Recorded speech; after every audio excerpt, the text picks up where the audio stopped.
If Kamala Harris gets in, she would be the most radical far-left extremist ever to occupy the White House times 10. There's never been a lunatic like this in the White House. And we've had some bad ones. They're nasty people, the Democrats, so we better beat them or we're not going to have a country left. You're not going to have a country left. So now we have a new victim to defeat. Lion Kamala Harris, Lion, L-Y-I-N apostrophe. The most incompetent and far-left vice president in American history. Donald Trump cannot help but go on offense by dissing not only his political rivals, but even those within his party. So you were saying you don't like the name-calling in politics? No. But Donald Trump is your candidate? Yes. He's done a lot of name-calling, though, right? Yeah, he has too, but to each his own. I just don't like it. I don't like to do it, and I'm not going to do it. Right? Does it bother you that it's a big part of Donald Trump's kind of campaign, the nicknames, the name-calling? Whatever they do. I don't know what to say about that. MAGA will put on a straight face, saying they have disdain for name-calling, yet give a full-throated endorsement of the man conducting the hate train. Go figure. Donald Trump has broken with GOP orthodoxy in recent days on issues like raising the federal minimum wage. Here's what he said in November. I hate to say it, but we have to leave it the way it is. This was Trump yesterday, sounding more like a Democrat. I don't know how people make it on $7.25 an hour. Now, with that being said, I would like to see an increase of some magnitude, but I'd rather leave it to the states. For 54 years, they were trying to get Roe v. Wade terminated, and I did it. I think the 6 week is too short, and I've told them that I want more weeks. A notorious flip-flopper. Trump fans somehow, some way, don't see it. You believe that Kamala Harris flip-flops on a lot of things? Yeah, definitely. So Donald Trump said he was going to be great for women and their reproductive rights, but he also helped overturn Roe v. Wade and said he was proud of that. Do you think he flip-flops? Not really, no. Or for whatever reason, simply don't care. Come to demand that Congress do the right thing and only count the electors who have been lawfully slated. I know that everyone here will soon be marching over to the Capitol building.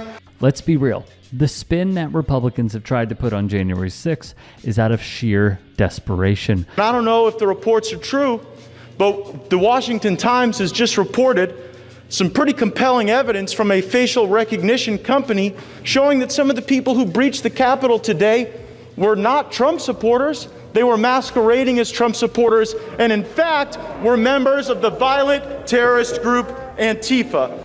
Guess what? That article in the Washington Times turned out to be so totally false, the paper deleted it. More broadly, the claim that this mob was some sort of Antifa production is just bonkers, Brooke. An FBI assistant director said they have no indication of an Antifa role at this time, and we know the mob violence was perpetrated by Trump supporters, some of whom we know by name, by sight, and many of whom identify themselves on camera as Trump supporters after a pro-Trump rally, which Trump himself had told people to come to D.C. to attend, during which he personally told people to go march on the Capitol. And then, as all this was happening, Trump posted a video telling the rioters they were very special and that he loved them. So, Antifa, come on.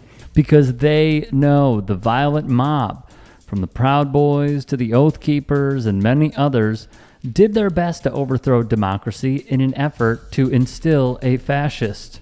It is sad how many have fallen victim to drinking the Kool-Aid of conspiracy theories such as this. There's so much that needs to be said about January 6th because, you know, there was some people in the crowd that started that crap, and like Ray Epps, that was one of the main guys, and his name just seemed to fall under, fall under the rug. Who do you think was actually responsible for it? Well, Democrats for one, for all the rhetoric they were saying, and then the people, there were some bad actors in the crowd that day, yeah, for sure. But you think they were Democrats? Is that what you're saying? Oh yeah, that Antifa was probably there. So Democrats and Antifa played a big role in January 6th? Yeah, definitely. So next week when Donald Trump does his January 6th award gala at his golf resort, do you think in attendance will be a bunch of Democrats and Antifa?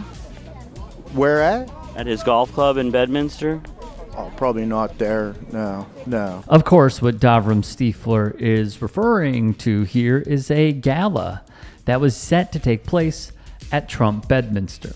A foundation that calls itself Stand in the Gap was set to raise money for January 6 rioters and their legal fees.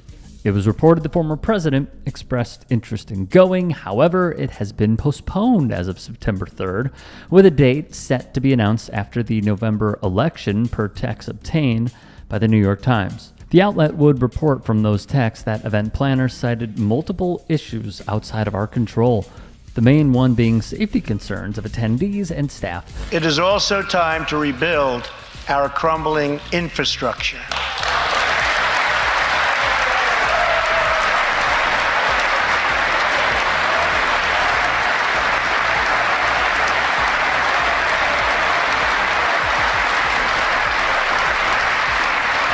America is a nation of builders. Tonight, I'm calling on Congress to produce a bill that generates at least $1.5 trillion for the new infrastructure investment that our country so desperately needs. This is something he would not get done, but take credit for. Watch how his base reacts to this revelation. The Republicans are the ones that give the money to the Democrats to build the infrastructure. See, that's what the people don't understand. So Joe Biden passed a huge infrastructure bill. Donald Trump wasn't able to do that. But you know what? He came with a lot of other promises to other money to other people to get that passed. But Donald Trump did not pass it. You know, it's politics. It's absolutely politics, and people. I'm only asking because you're saying that the Democrats don't do infrastructure and the Republicans do, but it was actually opposite. I'm not as versed into all the legalities of it. But do you really want to live 4 more years? You're a lot more younger than I am. I would like to live at least 4 more years. Yeah. It's frustrating. It's depressing. Politics are not based off factual evidence. It is not based off doing best for your fellow man. It is simply a reality show led by its lead host.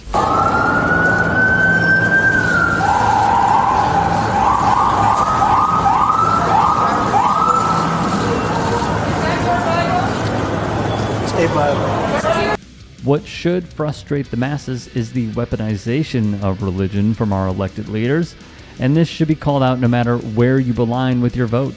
As an example, here's what happens when this occurs in real time. The big issue right now, are you pro-life or pro-choice? Pro-life. Pro-life? Yeah, pro-life. Do those come from biblical beliefs?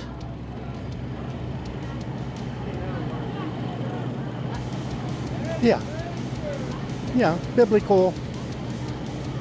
Do you feel that the Bible is pro-life? That God is pro-life? Yes. You feel that God is pro-life? Yes. Why do you think God had 2 bears come out of the woods and kill 42 children when they made fun of a guy for being bald in the Bible? Yeah, it's in 2 Kings. You know, I've never heard that before, so I can't respond to that. Okay, have you heard of that?